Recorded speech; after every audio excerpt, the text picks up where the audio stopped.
नमस्कार बंधुरा तुम्हारे सबाइके स्वागत जानाई। आज के आमरा एकटा नतून अध्याय शुरू करब, तार नाम होच्छे द्विघातकरणी बा कोয়াড্রেটিক सार्ट बला हय।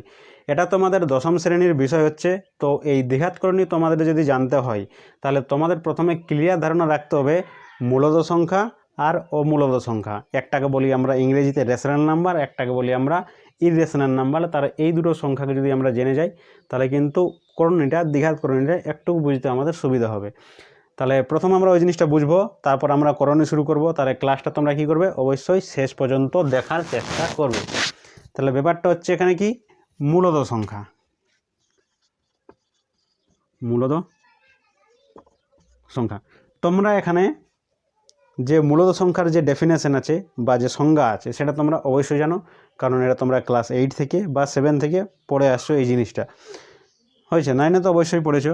তাহলে এই জিনিসটা আমরা পড়েছি যে যেসব সংখ্যাকে পি বাই কিউ, আমরা পি বাই কিউ কেন মনে করি সবসময়, মানে একটা যেমন আমরা কোনো অঙ্ক করার সময় আমরা কেমন মনে করি যে কোনো মান যদি জানা না থাকে বীজগণিতের অঙ্ক ক্ষেত্রে কিংবা পাটিগণিতের অঙ্কর ক্ষেত্রে কি আমরা মনে করি যে জিনিসটা জানা থাকে না সেই জিনিসটাকে আমরা এক্স মনে করে দিয়ে অঙ্কটা আমরা মনে করি। তো সেরকম এখানে এই জিনিসটাই কিন্তু পি বাই কিউ আকারে ধরা হয়েছে। এখানে কিন্তু অনেকগুলো সংখ্যা আছে, পি বাই কিউ মানে এখানে অনেকগুলো সংখ্যা। এখানে তোমাদের বলে দেওয়া হবে এগুলো কী সংখ্যা আছে। কি বললাম, পি বাই কিউ, যেসব সংখ্যাকে পি বাই কিউ আকারে সাজানো যায়, পি বাই কিউ আকারে সাজাতে হবে, মানে পিটা উপরে কিউটা নিচে এরকম আকারে সাজাতে হবে, তাদের আমরা মূলদ সংখ্যা বলবো। কিন্তু তার সঙ্গে একটা কন্ডিশন বলা দেওয়া হয়েছে, একটা শর্ত বলা দেওয়া হয়েছে। শর্তটা হচ্ছে কি, এই পি বাই কিউ যেটা হবে সেগুলোকে কী হতে হবে, পূর্ণ সংখ্যা হতে হবে। কী হতে হবে, পূর্ণ সংখ্যা, ইন্টিজার্স হতে হবে সেগুলোকে আমাদের হয়েছে। আর কিউর যে মান হবে সেটা কিন্তু জিরো হওয়া চলবে না। জিরোটা কিন্তু একটা আমাদের কী হচ্ছে, পূর্ণ সংখ্যার মধ্যেই আসছে, কিন্তু কিউ এর মানটা ওই জিরোটা বাদে অন্য কিছু হতে পারে। তাহলে কি বললাম এখানে, Q O P, P O Q পূর্ণ সংখ্যা হবে, পূর্ণ সংখ্যা। আর কিউ এর যে মানটা সেটা নট ইজিক্যাল টু জিরো হবে, মানে এটা জিরো হবে না। একটা সংখ্যা আছে আমাদের 0.2 আছে, তো এটাকে আমরা 2/10 করি বা এটাকে আমরা 1/5 করি, কেটে কুটে 1/5 হচ্ছে। তাহলে এখানে কি দেখো, তাহলে এই জিনিসটা হয়ে গেল। তাহলে এখন আমাদের এই জিনিসটা জানার আগে পি বাই কিউ আকার তো আমরা দেখতেই পাচ্ছি, এটা যদি পি ধরা হয় এটা যদি কিউ ধরা হয় তাহলে পি বাই কিউ আকার হয়ে গেছে। এখন আমাদের দেখতে হবে যে এটা পূর্ণ সংখ্যা হচ্ছে কিনা, এটা 1 আর 5 কি পূর্ণ সংখ্যা। তাহলে সেই জিনিসটা একটু মনে করে নিচ্ছি, অনেকেই হয়তো ভুলে যাও। তাহলে কি করব আমরা, তোমরা এখানে জেনেছো, রেফারেন্স দিয়ে বলছি কারণ তোমরা নিচু ক্লাস পড়েছো সংখ্যা রেখা, যেখানে মাঝখানে জিরো থাকে, এদিকে একদিকে আমাদের ধনাত্মক থাকে, একদিকে আমাদের ঋণাত্মক থাকে। তাহলে কীরকম সেটা দেখিয়েছিল, দেখতে হয় সেটা এরকম দেখতে হয়। এখানে একটা তীরচিহ্ন থাকে, দুদিকে দুটো তীরচিহ্নগুলোর মানে হচ্ছে এদিকে দাড়িতে যাচ্ছে সেটা অসীম পর্যন্ত যাচ্ছে, মানে অনেক দূর পর্যন্ত যাচ্ছে, আর এদিকে দাড়িতে আসে সেটা অনেক দূর পর্যন্ত আসছে। আমরা বোঝার সুবিধার্থে দু একটা সংখ্যা লিখছি, এখানে এখানে +1 লিখছি, এখানে +2 লিখছি, এখানে +3 লিখছি, এখানে +5 অনেকগুলো আছে, লেখার এখানে সময় নেই বা লেখেও কোনো লাভ নেই। শুধু জিনিসটা বুঝে নাও যে ওদিকে অনেক দূর, এদিকে অনেক দূর আছে। তাহলে এদিকে আমাদের মাইনাসগুলো আছে, এদিকে আমাদের মাইনাসগুলো আছে, তো এইগুলো তোমরা এখানে পড়েছিলে। তো এই যে যতগুলো এই দাড়িটার মধ্যে দেখতে পাচ্ছ সংখ্যাগুলো, সব সংখ্যাগুলোকে আমাদের এখানে কি বলা হয়, পূর্ণ সংখ্যা বলা হয়। কি বললাম, পূর্ণ সংখ্যা বলা হয়, ইন্টিজার্স বলা হয়, এগুলোকে বলা হয়। তাহলে এই জিনিসটা তোমরা এখানে বুঝে গেলে যে পূর্ণ সংখ্যা কাকে বলে। তো তোমরা বলবে হয়তো মাইন্ডের মধ্যে বা মনের মধ্যে কিছু একটা কোশ্চেন তোমাদের আসতে পারে যে স্যার পড়েছিলাম যে কি হয় যে অখণ্ড সংখ্যা, স্বাভাবিক সংখ্যা, তাহলে এগুলো কোথায় গেল। তো এগুলো এখানের মধ্যে ঢুকে আছে।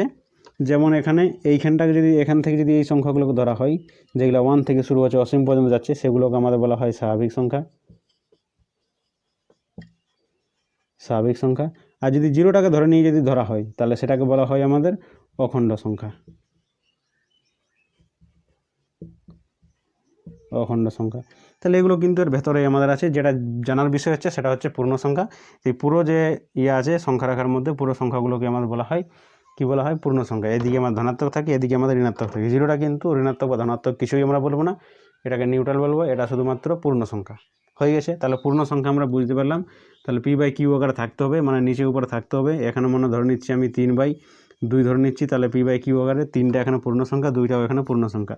এখানে কিউটা এখানে জিরো কী জন্য হবে না ভাই সাহেব, জিরোটা এই জন্যই হবে না কারণ জিরো যদি নিচে হয়ে যায়, জিরো দিয়ে যদি কাউকে ভাগ করা হয় তার মানটা কিন্তু আমরা এখানে পাই না কিছু, মানে তার ভ্যালুটা আমরা মানে অসংজ্ঞাত মেনে নিই, মানে তার কিছু মান নেই। তাহলে ওই জন্য জিরোটা কিন্তু এখানে বাদ দেওয়া হয়েছে। এখানে এই জিরোটা কিন্তু এখানে হবে না, বাকি যে কিছু হতে পারে হয়ে গেছে। তাহলে এই জিনিসগুলো এখানে মোটামুটি বুঝতে পারলাম যে এগুলো পূর্ণ সংখ্যা হতে হবে, মূলত সংখ্যা হতে গেলে p/q আকারে সাজাতে হবে। তো এখন আমরা কিছু জিনিস এখানে দেখব যেগুলোকে তোমাদের বলতে হবে যে এগুলো পূর্ণ সংখ্যা, এইগুলো মূলত সংখ্যা না কি জিনিস পড়ে। যেমন এখানে আমি ধরে নিচ্ছি, এখান থেকে ধরে নিচ্ছি এখানে 3-এর 2 হচ্ছে, তারপর ধরে নিচ্ছি এখানে কত 0.5 ধরে নিচ্ছি, তারপর ধরে নিচ্ছি 1.2 ধরে নিচ্ছি, তারপরে ধরে নিচ্ছি আমি 1/3 ধরে নিচ্ছি, তারপরে আমি ধরে নিচ্ছি 5 ধরে নিচ্ছি, এগুলো কমা দিয়ে এরকম আছে। তাহলে এগুলোর মধ্যে এটা তো তোমাদের প্রথমে বললাম এরা হচ্ছে মূলত সংখ্যা হয়ে যাবে। এখন ব্যাপার হচ্ছে এইটা কি মূলত সংখ্যা হবে, তাহলে তোমাদের প্রথমে দেখতে হবে যে এটাকে p/q আকারে আসছে কিনা। তাহলে p/q আকারে যদি আমাদের প্রথমে দেখতে হয় তাহলে এখানে কি আছে আমাদের এরকম আছে। তাহলে এটাকে যদি আমি ভেঙে দিই তাহলে এখানে 5/10 আসবে, বা এটা আমরা কত আসবে 1/2 আসবে। তাহলে এটা আছে এটা q হয়ে গেল। তো এগুলো কি পূর্ণ সংখ্যা, তাহলে একটা হচ্ছে পূর্ণ সংখ্যা, দুইটা হচ্ছে পূর্ণ সংখ্যা, কিউ নিচে এখানে 0 নেই, তাহলে হয়ে গেল আমাদের এটা কি মূলত সংখ্যা হয়ে গেল। তো সেরকম আমাদের এইটাও হয়ে যাবে, সেরকম আমাদের এটাও হয়ে যাবে। এটা যদি কত 12/10 করি তাহলে কত আসছে এখানে 6/5 আসছে। তাহলে এটাতে কী হয়ে গেলো, এগুলো পূর্ণ সংখ্যার মধ্যে আসছে, এখানে নিচে 0 নয়, তাহলে এটা হয়ে গেলো আমাদের মূলত সংখ্যা। তারপরে যদি 5 আছে, শুধুমাত্র 5, তাহলে বলবে এখানে p/q আকারে কেমন করে সাজাবো। তো তোমরা এখানে জানো কি নিচে 1 লিখবে, এটা সবাই জানে, বিশেষ কিছু কোনো বলার দরকার নেই। তাহলে এখানে 1 আমরা লিখতে পারি, 1 দিয়ে ভাগ করলে 5 আসবে, মানে 5টায় 5/1 হিসেবে, মানে 1 হিসেবে আমরা লিখতে পারি জিনিসটা। তাহলে p/q আকারে সাজিয়ে গেলো। এখানে 1টা হচ্ছে পূর্ণ সংখ্যা, 5টা হচ্ছে পূর্ণ সংখ্যা, q এখানে 0 নয়, তাহলে হয়ে গেলো এটা আমাদের পূর্ণ সংখ্যা। আর পূর্ণ সংখ্যা হয়ে গেলো মানে এই যে যতগুলো সংখ্যা এখানে দেখলাম সবগুলো কিন্তু হচ্ছে এখানে কি মূলত সংখ্যা হয়ে গেছে। এরপর আমরা আসবো কি অমূলত সংখ্যা। অমূলত সংখ্যা কি, যে সংখ্যাগুলোকে আমাদের p/q আকারে সাজানো যায় না সেগুলো হচ্ছে আমাদের কি অমূলত সংখ্যা হচ্ছে। তো ভাইসাব হচ্ছে কোনগুলোকে যায় না সাজানো, সেটা তো আমাদের জানতে হবে। সেটা হচ্ছে আমাদের কি √2 হচ্ছে, সেটা আমাদের কি হচ্ছে √3 হচ্ছে। এর মানটা তোমরা যদি বলবে যে না আমরা জানি কি হচ্ছে 1.414 হচ্ছে, তো ভাই 414 হচ্ছে, এটা কি আমাদের ছোটো মানটা লিখছি, আমাদের এগুলোর আগে অনেক কিন্তু সংখ্যা আছে, সেই সংখ্যাগুলো কিন্তু আমরা এখানে লিখছি না। আর এমন নয় যে সংখ্যাগুলো আমাদের প্যাটার্নে আছে। যেমন আমরা এখানে যদি করি, আমরা যে করে দিই আমরা 2-এর 3 যদি করি আমরা, তাহলে 2-এর 3কে যদি আমরা এখানে ভাগ করে দিই তাহলে কত হচ্ছে এখানে 318 হচ্ছে, দশমিক দিয়ে একটা 0 হবে, দিয়ে 318 হবে, তারপর এখানে 2 আসবে। তো এরকম করে আমাদের 6 করে এসে যাবে। তাহলে এখানে আমরা এইখানে একটা পুটকি দিয়ে দেবো, বাকিগুলো ঘাটিয়ে দেবো, বাই যে দশমিক পরে এই 6টা কিন্তু আমাদের রিপিট হয়ে যাবে। তাহলে এটাই কিন্তু আমরা সাজাতে পারছি কী হিসেবে p/q আকারে কিন্তু সাজাতে পারছি। তাহলে এটা আমরা বুঝতে গেলাম, তাহলে এরকম করে মানটা আসছে। কিন্তু যখন আমরা এগুলোর দশমিক মান বার করবো, এখানে না কিছু প্যাটার্ন আমরা লক্ষ্য করতে পারবো, না কিছু কোনো ক্রম লক্ষ্য করতে পারবো যে ভাই এই অর্ডারে এই জিনিসগুলো আসছে এরপর এগুলোই আসবে। এখানে সবসময় আলাদা আলাদা সংখ্যা আসবে, সবসময় ভাগটা বাড়তে থাকবে, আমাদের হবেই না, মিলবেই না, হয়েছে। তো সেই জন্য এগুলো কি বলা হয়, এগুলোকে আমাদের অমূলত সংখ্যা বলা হয়। সেরকম √3 হয়ে গেল, সেরকম একটা অমূলত সংখ্যা হয়ে গেলো আমাদের পাই হয়ে গেল, হয়েছে। তাহলে এরকম কিন্তু রুটের ভেতরে বিশেষ করে দেখা যায়, রুটের ভেতরে যে জিনিসগুলো থাকে মৌলিক সংখ্যাগুলো, তো সেগুলো প্রায় আমরা দেখতে পাওয়া যায়, সেগুলোকে আমরা কি অমূলত সংখ্যা আমরা বলি, হয়েছে। তো এই জিনিসগুলো হয়ে গেলো আমাদের মূলত সংখ্যা এবং অমূলত সংখ্যা হয়ে গেল। তাহলে এরপর আমরা আসবো যে করণী জিনিসটা কি। তাহলে এগুলোকে আমরা মুছে দিচ্ছি এখানে।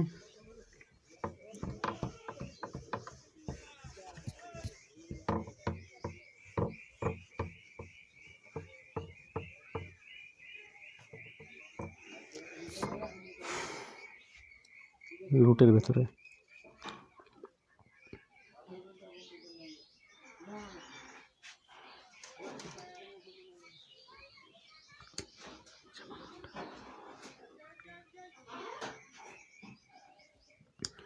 তো এই করণীটা আমরা এখান থেকে শুরু করছি, যে আমরা সমীকরণ সমাধান করতে শিখেছিলাম, যেখানে আমরা লাস্টে অনেক সময় আমরা x² পেতাম, আর দিয়ে এখানে আমাদের কত পেতাম, দিয়ে 4 পেতাম, কিছু একটা সংখ্যা আমরা পেতাম, ঠিক আছে।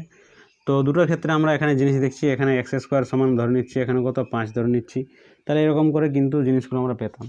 তো এরকম করে যখন আমরা করতাম, যেমন আমরা কোনো সমীকরণ যখন আমরা করি, তখন যদি এখানে x-2 থাকে, এদিকে 4 থাকে, তাহলে x সমান এদিকে কী হয়ে যায়, 4টা 4ই থাকে, আর এইদিকে যেটা মাইনাস আছে সেটা গিয়ে এখানে প্লাস হয়ে যায়, মানে চিহ্নগুলো তাদের বদলে যায়। তো সেই রকমই আমাদের এখানে এটা স্কোয়ার হিসেবে আছে, এটা যদি ওইদিকে চলে যায় তাহলে তার উল্টো হয়ে যাবে। এটা উল্টো কীরকম হয়ে যাবে, এখানে x² আছে আর সেইটা আমাদের হয়ে যাবে √ওভার হয়ে যাবে, +4 হয়ে যাবে, এরকম হয়ে যাবে। তো এরকম করার আগে এখানে কিন্তু প্লাস মাইনাস আসবে। তো প্লাস মাইনাসটা আমরা একটু পরে বুঝবো, এই জিনিসটা প্রথমে আমরা বুঝে নিই। তাহলে এরকম হয়ে গেল, তাহলে এখানে হয়ে গেল আমাদের কত 2 গুণিত 2 হয়ে গেল, মানে এখান থেকে একটা 2 বেরিয়ে গেল। তাহলে এরকম করে কিন্তু আমরা সমাধান করতাম। তো এই জিনিসটাই যদি আমরা থাকে যে সেটা রুটের ভেতর থেকে যদি না বেরোতে পারে, যেমন এখানে আছে এক্স স্কোয়ার, তাহলে এক্স সমান আমাদের কত হবে √5 হবে। তো √5টা কী করে বেরোবে ভেতর থেকে, রুটের বাইরে কী করে আসবে, এর বাইরে কিন্তু আসার কোনো চান্স নেই এর, হয়েছে। এখানে কিন্তু কী চান্স আছে, এখানে দুটো 2 হয়ে গেলো, যখনই রুটের মানে ভেতর থেকে যখন বাইরে আসবে তখনই কিন্তু জোড়া লাগিয়ে তারা আসবে, তাছাড়া তারা বেরোতে পারবে না। আর রুটের ভেতরে যখনই থেকে যাবে বেশিরভাগ ক্ষেত্রে দেখা যায় তারা কিন্তু কী হচ্ছে, সেটা আমাদের করণী হচ্ছে বা অমূলত সংখ্যা হচ্ছে। অমূলত সংখ্যা যতগুলো দেখা যায় প্রায় সবগুলোকে আমরা করণীর মধ্যে আনতে পারি, দ্বিঘাত করণীর মধ্যে আমরা নিয়ে আসতে পারি, সেগুলোকে আমরা বলতে পারি দ্বিঘাত করণী। তার মধ্যে কিছু আলাদা আছে, কিছু আলাদা ক্যারেক্টার আছে যেগুলোকে আমরা বলি না যে সেটা অমূলত সংখ্যা বটে কিন্তু সেটা দ্বিঘাত করণী নয়। যেমন পাই একটা আমাদের অমূলত সংখ্যা, যদি এর আমরা রুট করে দিই তাহলে সেটাকে আমরা কি বলবো, সেটাকে আমরা করণী বলতে পারি না, হয়েছে না। তো এই জিনিসগুলো কিছু জিনিস আছে যেগুলো আমাদের অমূলত সংখ্যা আছে, তাও কিন্তু সেটা আমাদের কী নয়, করণী নয়, দ্বিঘাত করণী নয়। মানে প্রায় দেখা যায় যে যেগুলো আমাদের অমূলত সংখ্যা সেগুলো হচ্ছে আমাদের কি দ্বিঘাত করণী। তাহলে এইগুলো হয়ে গেল। তাহলে এগুলো মোটামুটি তোমরা বুঝতে পারলে যে এরকম করে কিন্তু হয়, বর্গ হয় আর বর্গমূল হয়। বর্গ যদি আমি করে দিই কোনো জিনিসের, যেমন 2 আছে, 2 যদি বর্গ করে দিই তাহলে সেটা 4 হয়, হয়েছে। 4-এর যদি আমি বর্গমূল করে দিই 4-এর, তাহলে রুট চলে আসে, আমি বর্গমূল যদি করি তাহলে রুট যদি চলে আসে তাহলে সেটা কত হবে আমাদের প্লাস মাইনাস কত হবে, প্লাস মাইনাস বর্গমূল করলে প্লাস মাইনাস 4 হবে, আর সেটা করলে আমাদের কত হবে, এটা 2 হবে, হয়ে গেছে। তাহলে এরকম করে জিনিসটা কিন্তু আসছে। তো এখানে আমাদের একবার +2 হবে আর একবার -2 আমাদের হতে পারে, হয়েছে। কী জন্য হবে, তো এই জিনিসটা আমরা একটু পরে আসছি, প্রথমে আমরা এই জিনিসটা দেখে নিই। তো এই জিনিসটা আমরা বুঝে গেলাম যে করণী তাহলে এই জিনিসগুলোকে হয়। এরপর আমরা দেখব যে দ্বিঘাত করণী আমরা কী জন্য বলছি। দ্বিঘাত আমরা শুধু করণী বলতে পারতাম, দ্বিঘাত করণী কী জন্য বলছি। তাহলে ব্যাপার হচ্ছে এইরকম, যেমন আছে এখানে কত √5 আছে, তাহলে √5কে আমরা লিখতে পারি এরকম করে 1/2 আমরা লিখতে পারি, এরকম করে লিখতে পারি। যদি আমাদের এখানে 3³ √5 থাকে তাহলে সেটাকে আমরা লিখি 5/3, মানে এরকম করে কিন্তু লেখা যায়। এটা এখান থেকে 1 নয়, এটা 2 থেকে শুরু হয় আমাদের। এখানে কিন্তু 2 আছে, কিন্তু যেহেতু এটা মানে হয় 2 থাকে এখানে, কিন্তু সেটাকে আমরা লিখি না, সাধারণত এইভাবে কিন্তু সেটাকে আমরা লিখি। এটা কিন্তু লেখার অ্যাকচুয়াল নিয়ম হচ্ছে বা আসল নিয়ম হচ্ছে এরকম, কিন্তু আমরা 2টাকে লিখতে যাই না আমরা, কারণ এটাকে লিখে নিয়ে ভেবে নিই যে এটাই হচ্ছে এরকম।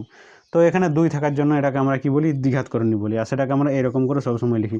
যদি আমাদের এই জিনিসগুলো থাকে তাহলে সেগুলোকে আমরা দ্বিঘাত করণী বলি না। এটার ক্রমগুলো মনে রাখতে হবে বা অর্ডার, এটা হচ্ছে 2 অর্ডারের, এই জন্য এটাকে দ্বিঘাত করণী বলি। যেমন আমাদের দ্বিঘাত সমীকরণ আছে, তো দ্বিঘাত সমীকরণে এক্সের যেমন থাকে কত, ঘাতটা আমাদের 2 থাকে, তো সেই রকম ক্রম হিসেবে এখানে কত আছে, এর 2 আছে, ওই জন্য এটাকে কী বলা হয়, দ্বিঘাত করণী বলা হয়। কী বলা হয়, দ্বিঘাত করণী, 2 থাকার জন্য। বাকি যেগুলো থাকে সেগুলোকে দ্বিঘাত করণী বলা হয় না, সেগুলো করণী বলা হয়। সেরকম চতুর্থমূল, পঞ্চমূল, কিউব রুট, এগুলো ইংরেজিতে বলা হয়। তো এরকমগুলো জিনিসগুলো থাকে, তো সেই জন্য এটাকে দ্বিঘাত করণী বলা হয়, বাকি অন্য কিছু আর এখানে বিষয় নেই। তাহলে দ্বিঘাত করণী তোমরা এখানে বুঝলে। তো এখন হচ্ছে যে দ্বিঘাত করণী কাকে বলবো আমরা, সেটা তো সংজ্ঞা একটা তো কিছু আছে, সেই সংজ্ঞাটা আমাদের জানতে হবে। সেই সংজ্ঞাটা হচ্ছে কি, যে মনে করে নিচ্ছি এ হচ্ছে একটা কি মূলদ সংখ্যা, মূলদ সংখ্যা, ধনাত্মক মূলদ সংখ্যা হতে হবে। এই একটা ধনাত্মক মূলদ সংখ্যা হতে হবে। আর কি হবে, যে এটা কোনো মূলদ সংখ্যার বর্গ কিন্তু হবে না। কি বললাম, এটা কোনো মূলদ সংখ্যার বর্গ হবে না। তাহলে সেটাকে আমরা কি বলি, সেটাকে যদি আমরা √+- আকারে সাজাই তাহলে সেটাকে আমরা কি বলি, শুদ্ধ দ্বিঘাত করণী বলি। জিনিসটা এখানে বোঝা গেল না কি বলা হলো। এক কাজ করছি, প্রথমে আমি সংজ্ঞাটা লিখে নিচ্ছি, তারপর জিনিসটা এখানে উদাহরণ দিয়ে বোঝার চেষ্টা করছি। কি বললাম, যে এ হলো একটি ধনাত্মক পূর্ণ সংখ্যা, ধনাত্মক মূলদ সংখ্যা হবে, মূলদ সংখ্যা, এবং এ কোনো মূলদ সংখ্যার বর্গ হবে না। তাহলে +- √a আকারে সাজানো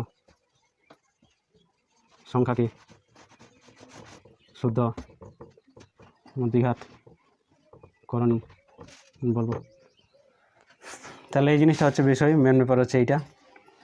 তো এই যে জিনিসটা যেখানে বললাম, কি বললাম যে এ হলো একটি ধনাত্মক মূলদ সংখ্যা হতে হবে, তাহলে ধনাত্মক মূলদ সংখ্যা হলো। আর এ কোনো মূলদ সংখ্যার বর্গ হবে না, যদি বর্গ হয়ে যায় তাহলে সেটাকে আমরা দ্বিঘাত করণী বলবো না। যেমন উদাহরণ হিসেবে এখানে 3 আমি ধরে নিচ্ছি, কত ধরেছি 3, তার 3টা হচ্ছে আমাদের কি মূলদ সংখ্যা হচ্ছে এবং ধনাত্মকও হচ্ছে সেটা। আর তার সঙ্গে সঙ্গে কী হতে হবে, এ কোনো মূলদ সংখ্যার বর্গ হবে না। কোনো একটা মূলদ সংখ্যা আমরা মনে করো তোমার মনের মধ্যে আসছে যে এ একটা মূলদ সংখ্যা বটে, যার বর্গ করলে কিন্তু 3 আসছে না। 3 যদি না আসে তাহলে ভালোই বটে, সেটা আমাদের করণীয় হয়ে যাবে যদি আমরা এ আকারে সাজাই। যেমন এখানে এ মনে করি, সেরকম এখানে আমরা 3 মনে করেছি, তাহলে কি বললাম যে এ একটি মূলদ সংখ্যা, মানে 3 এখানে একটি ধনাত্মক মূলদ সংখ্যা। এ কোনো মূলদ সংখ্যার বর্গ হবে না, এ মানে 3 কোনো মূলদ সংখ্যার বর্গ হবে না। 3 একটা মূলদ সংখ্যা যদি আমরা মনে করি যে 3 হয়েছে, তাহলে 3 এর বর্গ করলে কত 9 আসছে, তাহলে এটা হচ্ছে না, তাহলে এটা হবে না বলছে, তাহলে ঠিকই আছে। যদি আমরা মনে করি যে √3 দিয়ে যদি আমরা এটাকে বর্গ করি তাহলে কত আমাদের √3 আসছে, তাহলে কি বললাম ভাই, এখানে বললাম যে মূলদ সংখ্যা হতে হবে। তাহলে √3 কি এখানে আমাদের মূলদ সংখ্যা হচ্ছে না, আমাদের অমূলদ সংখ্যা হচ্ছে, তাহলে এখানে মূলদ সংখ্যা কিন্তু আমাদের মূলদ সংখ্যার বর্গটা করতে হবে। তাহলে সেই জিনিসটাই হলো। তাহলে এই যে এই যে 3 আছে সেটাকে যদি আমরা প্লাস মাইনাস এই আকারে নিয়ে আসি, তাহলে সেটাকে বলি আমরা শুদ্ধ দ্বিঘাত করণী। মেন কথা হচ্ছে রুটের ভেতরে কোনো যদি সংখ্যা থেকে যায়, সেটা যদি রুটের বাইরে যদি না আসতে পারে, তাহলে সেটাকে আমরা করণী বলবো, দ্বিঘাত করণী বলবো, যদি তার অর্ডারটা কত থাকে 2 থাকে। হয়েছে, তাহলে এই জিনিসগুলো হয়ে গেল, এটা হচ্ছে আমাদের আসল বিষয়, বাকি অন্য কিছু এখানে আর নেই। তাহলে এটা হয়ে গেল আমাদের। তাহলে এখানে আমরা বুঝতে পারলাম যে রুটের ভেতরে যে সংখ্যাগুলো থাকে, ওই অমূলদ সংখ্যাগুলো, সেগুলোকে আমাদের কি বলা হয়, দ্বিঘাত করণী বলা হয়। কিন্তু একটা কিছুগুলো কন্ডিশন থাকে, যে কন্ডিশনে কিন্তু একটা মূলদ সংখ্যা বটে, কিন্তু সেটা আমাদের এই অমূলদ সংখ্যা বটে, কিন্তু আমাদের সেটা করণীর মধ্যে আসবে না। যেমন হচ্ছে পাই, এই উদাহরণটা কিন্তু তোমরা মনে রাখবে, এটা কিন্তু 1 নম্বরে আসতে পারে এবং প্রায়ই আসে। হয়েছে, তাহলে এই জিনিসগুলো হয়ে গেল এখানে। তাহলে আমরা জানতে পারলাম যে প্লাস মাইনাস √3 এই আকারে যে সংখ্যাগুলো থাকে আমাদের, সেগুলোকে আমাদের বলা হয় করণী বলা হয়। যেমন এখানে 2 আছে, যেমন এখানে 5 আছে, এগুলোকে বলা হয় আমাদের। তো একটা তোমাদের মধ্যে মানে কনফিউজ এলো না যে এখানে প্লাস মাইনাসটা আমরা কী জন্য লিখছি? হয়েছে, তাহলে সেই জিনিসটা আমরা এখানে জানবো। যেমন 2কে যদি আমরা এখানে স্কোয়ার করে দিই, তাহলে তার মানটা কত আসছে 4 আসছে। যেমন -2 আছে, তারকে যদি স্কোয়ার করে দিই, তাহলে তার মানটা কত আসছে আমাদের 4 আসছে। এখন এই 4কে যখন আমরা বর্গমূল করি, এখানে বর্গ করলাম আমরা, সেই জন্য আমরা এই জিনিসটা পেলাম। যদি আমরা এখানে বর্গমূল করে দিই, এর বর্গমূল যদি করে দিই আমরা, তাহলে তখন আমরা এখানে কত করব, প্লাস মাইনাস √4 করব। কারণ প্লাস মাইনাস √4, কারণ আমি তো এখানে বুঝতে জানতে পারছি না যে এখানে -2 এর বর্গ করে 4 এসছে না +2 এর বর্গ করে 4 এসছে, ওই জন্য এখানে প্লাস মাইনাস দুটোকেই আমাদের লেখা হয়। তাহলে এই জিনিসটা আমাদের হয়ে গেল। যদি রুটের ভেতরে আমাদের -1 এরকম আসে, কিছু জিনিস যদি এরকম আসে, তাহলে এটা আমাদের আসবে না, এটা তোমাদের মানে জটিল সংখ্যার মধ্যে আসে, কমপ্লেক্স নাম্বারের মধ্যে আসে, এটা তোমাদের উঁচু ক্লাসে আছে। এখানে কিন্তু এরকম জিনিস তোমাদের আসবে না, বা ভুল অঙ্ক করতে করতে ভুল করো কিন্তু রুটের ভেতরে মাইনাস কিন্তু নিয়ে যেও না তোমরা। এখানে রুটের ভেতরে মাইনাস কিন্তু আসবে না, এটা তোমাদের সিলেবাসের বাইরে আছে, মানে এটা তোমাদের হবেই না এখানে, এই মানে 10th ক্লাসে আর কি। তাহলে এই জিনিসগুলো হয়ে গেল এখানে, তোমরা বুঝে গেলে। তাহলে এটা হয়ে গেল আমাদের কি শুদ্ধ করণী হয়ে গেল এটা। তাহলে আমাদের মিশ্র করণী কোনটা? মিশ্র করণী আছে, তার সঙ্গে একটা আমাদের স্বাভাবিক সংখ্যা থাকবে বা আমাদের পূর্ণ সংখ্যা থাকবে। যেমন এখানে 2 + √3 কিংবা 3 + √2। তাহলে এই যে জিনিসগুলো আছে, এই যে জিনিসগুলোকে আমাদের কি বলা হয়, মিশ্র করণী বলা হয়। এর যে সাধারণ রূপ আছে, সাধারণ রূপ হচ্ছে a + -√b, মানে এই আকারে আমাদের সংখ্যাগুলো থাকবে। যেমন a এখানে 2 হচ্ছে, প্লাস হচ্ছে প্লাসটা, আর b হচ্ছে এখানে 3টা। তাহলে এরকম যদি একটা করণী প্লাস অন্য কিছু থাকে, একটা করণী প্লাস অন্য কিছু থাকে, মিক্স থাকে, তাহলে সেটাকে বলা হয় আমাদের মিশ্র করণী বলা হয়। কি বলা হয়? মিশ্র করণী বলা হয়, দ্বিঘাত করণী বলা হয়। তাহলে এই জিনিসগুলো হয়ে গেল। তাহলে এরপর আমরা আসবো কি, যেগুলোকে আমাদের কি বলা হয়, সদৃশ্য এবং অসদৃশ্য। তাহলে সেই জিনিসটা আমরা প্রথমে দেখব। তাহলে সদৃশ্য অসদৃশ্য কোনটা? শুধু সদৃশ্য মানে কি হচ্ছে, তাদের যে রুট আছে সেই রুটটা কিন্তু আমাদের একই জাতের হতে হবে। যেমন টাইটেল, আমার যে একটা নির্দিষ্ট টাইটেল আছে, তো সেই টাইটেলটা আমার বাবারও আছে, সেই টাইটেলটা আমাদের যে ভায়াজ আছে, ভায়াজ সিস্টেম তোমরা অবশ্যই জানবে, তো ভায়াজের মধ্যে সবাদের আমাদের একই টাইটেল আছে, তাহলে ওইটা আমাদের এক জাতের সব লোকগুলো হয়ে গেল, হয়েছে জাতের লোকগুলো বুঝো। যেমন এখানে জীবনবিজ্ঞানে তোমাদের আলাদা আলাদা পর্বের যেমন প্রাণী থাকে, সব প্রাণীগুলো কিন্তু যেমন সন্ধিপদ, তাহলে সন্ধিপদের মধ্যে অনেকগুলো আছে, যেমন করোডা অনেকগুলো আছে, তো সেই রকম জিনিসগুলো এই জিনিসগুলো থাকে। ব্যাপারটা হচ্ছে কি, মানে তাদের জাতটা একই রকম থাকবে, তাদের লাস্টের যে রুটটা একই রকম থাকবে। যেমন এখানে কি করলাম আমরা, √3, আর এখানে আছে আমাদের √12, √3 আর √12, এগুলো কি সদৃশ্য?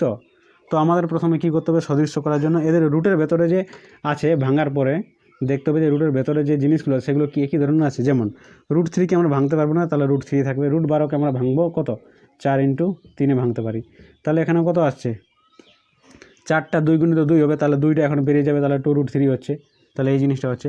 তাহলে দেখো এখানে কি আছে, √3, এখানে কিছু নেই, মানে এখানে 1 আছে, এখানে 2 আছে, তাহলে এই যে জাতটা এখানে যেটা লাগেছে সেটা লাস্টে কিন্তু আমাদের একই থাকবে, তো সেই জন্য এটা কী বলা হয়, সদৃশ্য। তারা দেখতে একই রকম, কিন্তু শুধু প্রথমের নামটা তার আলাদা থাকে, হয়েছে? তাহলে বুঝতে পারলে এই জিনিসগুলো, তাহলে এই জিনিসগুলো এখানে হয়ে গেল যে আলাদা আলাদা থাকবে, তাহলে এগুলোকে বলা হয় আমাদের সদৃশ্যকরণী। কী বলা হয়, সদৃশ্য। অসদৃশ্যকরণগুলো তার রুটের ভেতরে যে ইয়েগুলো থাকবে সেগুলো আমাদের অন্য অন্য থাকবে। যেমন এখানে আছে আমাদের 2√3 আর 3√2, তাহলে এখানে আমি লক্ষ্য করব, এগুলোকে আমি লক্ষ্য করতে যাবো না বাইরে কী আছে না আছে, শুধু আমি এই জিনিসটাকে লক্ষ্য করব, তাদের জাতটা কী বা তাদের টাইটেলটা কী, তার থেকে আমরা আন্দাজে লাগাবো যে এটা আমাদের টাইটেল না অন্য টাইটেল হয়েছে। তাহলে সেই জন্য এখানে √3টাকে দেখা হয় যে এখানে কিন্তু আলাদা, তাহলে কিন্তু এটাকে আমরা অসদৃশ্য, এদের মধ্যে কোনো মিল নেই, তাহলে এগুলোকে বলা হয় অসদৃশ্য বলা হয়। দেখতে একই রকম নয়, এগুলো একটু আলাদা আছে, অসদৃশ্যকরণী বলা হয়, তাদের মিলটা কিন্তু এখানে হবে না। হয়ে গেছে এই জিনিসগুলো।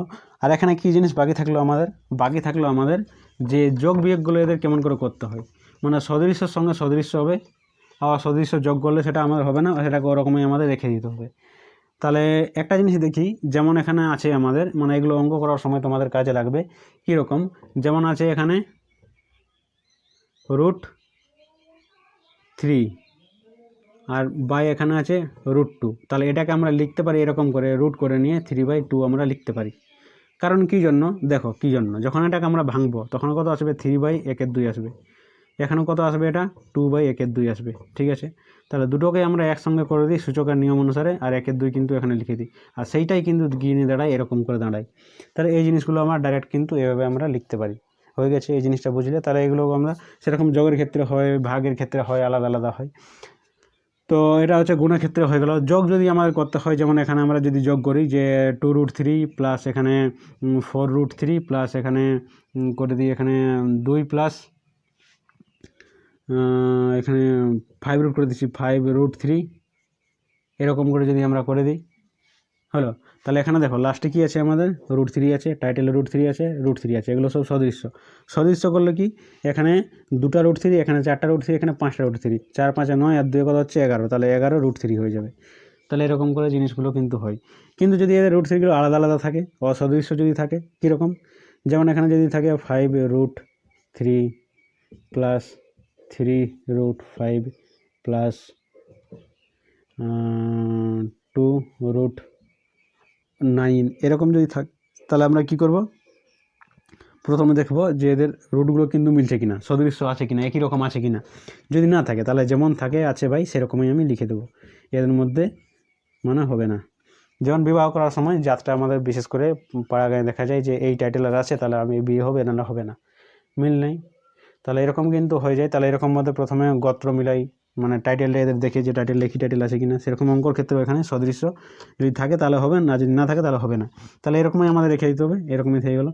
এটা যদি আমি ভেঙে দিই তাহলে কত আসবে, এখানে 3 বেরিয়ে আসবে, তাহলে 3 যদি বেরিয়ে আসে তাহলে 3 দুগুণে 6 হবে, এটা কত হবে 2√3 গুণিত 3 হবে, তাহলে এখানে একটা 3 যদি বেরিয়ে যায় তাহলে কত আসবে 2 গুণিত 3 আসবে, তাহলে এখানে 3 দুগুণে 6 হবে। ফাইনাল যে লাইনটা হবে সেটা কত হবে, 5√3 হবে প্লাস 3√5 হবে প্লাস 6 হবে। তাহলে এটা হয়ে গেলো এর যোগ, আলাদা কিছু হবে না, কারণ এখানে তাদের অসদৃশ্যকরণী হয়ে গেল। আর বেশিরভাগ মৌলিক সংখ্যাগুলোর ক্ষেত্রে কিন্তু অসদৃশ্যকরণী মানে দেখা যায়। এই জিনিসগুলো তোমরা এখানে কাজে লাগবে। বাকি আজকে এখান পর্যন্তই। বাকি যে জিনিসগুলো বাকি রইলো, এখানে যে কষে দেখি যে অঙ্কগুলো আছে সেই অঙ্কগুলো আমরা পরের দিন করব। আর তারপরে আমরা আরও কিছু নিয়ম বাকি রয়ে গেলো যে জিনিসগুলো আমরা পরবর্তী ক্লাসে আলোচনা করব। তাহলে আজকের জন্য ধন্যবাদ জানাই।